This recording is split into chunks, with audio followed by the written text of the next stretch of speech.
Alright, we're back with the cylinder head on the A4 1.8T, 4-cylinder, 5-valve, turbo. It's off of a 98 Audi A4, and I took the cams off so I can assess the damage.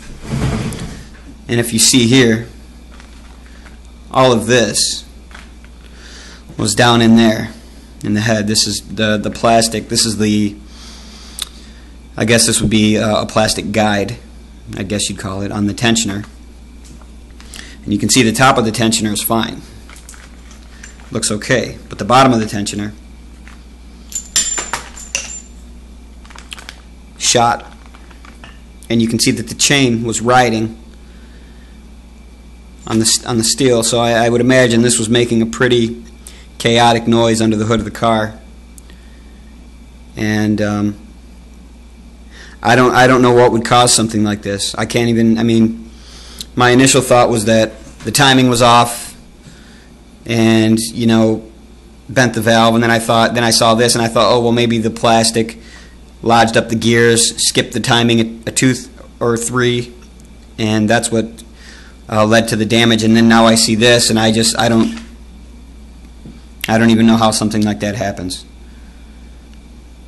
So this is going to have to be replaced, and this chain was riding on the steel, so I'm definitely going to replace the chain as well. Can't see any visible damage on it, but I can't imagine that was very good for it. There was probably a lot of friction, a lot of heat, obviously a lot of scraping. And now with the cams out, we can get a better look at the valves.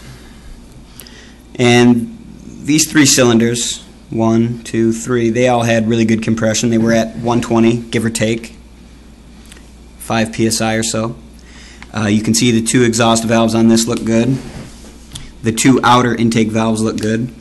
But if you see right there, the suspected culprit turns out to be the actual culprit indeed. So I can see that there's a huge space in this valve. It's very bent. And one of the tricks that I usually do on my LT1 or any small block or pretty much any 2-valve engine is you take a little bit of gasoline and you just put it down into the port, and then after a minute you lift it up and you see where the leakage was coming from. You'd be able to see like the draining. You'd be able to see where it was coming from. I'm not sure I can do that on this engine. I probably could. I think I might do that for the other 3 valves.